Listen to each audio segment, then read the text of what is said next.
Okay, wanted to do a quick video on Monday, July 22nd, 2024, Five with Fitz, in response to a lot of news over the weekend. So let's just jump in and get the smartness that comes from Keith. And let's check out this email because common theme in his emails is quite smart, and I wanted to highlight it here.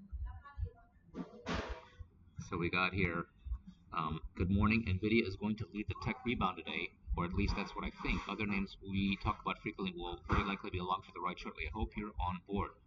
Big dips are scary as they are the financial version of an engraved invitation, particularly if you're buying the best and ignoring the rest. Here's my playbook. So number one, markets like a clear deck, not candidates. So the fabulous Stuart Varney asked me what I was doing and what I did when I heard that President Biden dropped out of the race. My answer surprised him. Painting the deck. I thought to myself when I heard the news, interesting, and loaded up my next roller.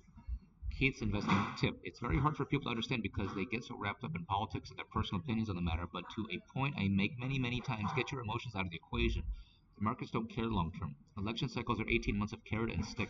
Then they settle down, which is why you want to look beyond that if you're a serious investor who wants to be a successful investor. If you're a trader, knock yourself out. Number two, not all tech earnings are the same.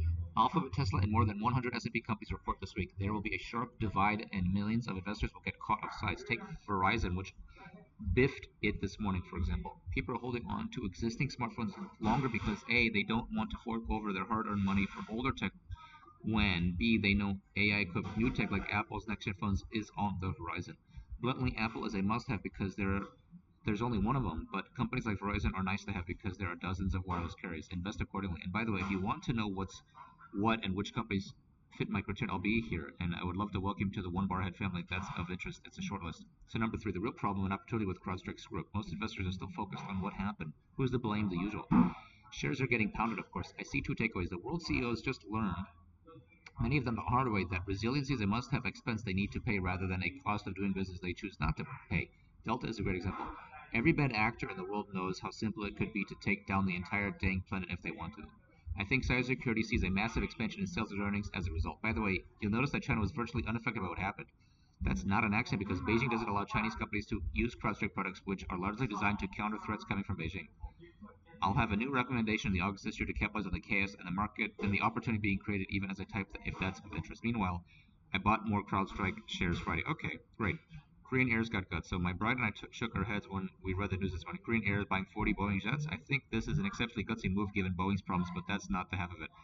I continue to suspect that Boeing may carve off civilian aviation from its military business, and deals like this would go a long way towards supporting that possibility.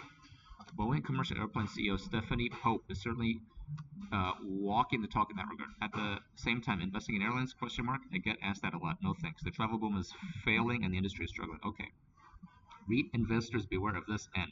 Rexford is a super popular REIT focused on industrial properties. I like the fact that it's got a great yield of 3.39%, sports a gross margin of nearly 50% or so, and has one of the lowest vacancy rates in the U.S., especially in the supply-constrained markets it serves. That said, I am also leery as all heck. The company is very concentrated in Southern California, SoCal, where expenses are out of control. Social discontent is on the rise, and companies have increasingly had it with being there. That kind of geographic risk can be a strength when things are good, but an albatross around your neck, or at least your portfolio, if times get tougher. Shares have returned negative 8.37% over the past 12 months. My point of view, all investments have risk, but not all risk are worth the investment. Many aspiring market mavericks fail because they start with all the reasons not to do something or why they should. Successful investors or traders start from a position of let's make this happen, then do it. Mindset matters. As always, you got this, and let's make it a fabulous week. So, in conclusion, from his email, number one, politics doesn't matter. You got to see long term. Number two, Verizon is a nice to have, not a must have. Number three, several good points here. The CEO of CrowdStrike was on the button. There was some hiccups. It was ugly, but CrowdStrike will be necessary for people in the West. And Keith was very smart to point out that nobody in other countries such as China or Russia were affected because they create their own sort of independent silos when it comes to cybersecurity. Number four, Korean Airlines point about Boeing. The company will be split into two, according to Keith. I agree with that sentiment. And number five, REITs. I think all REITs are garbage. You will continue to hear me say that. So Keith sometimes talk about the REITs, but I think they're absolute garbage. But that's just a personal bias. Now, having said that, a REIT in Southern California that's in commercial real estate, I think it's supreme garbage. Okay, folks, those are our 2 cents for the day. Everybody have a nice day.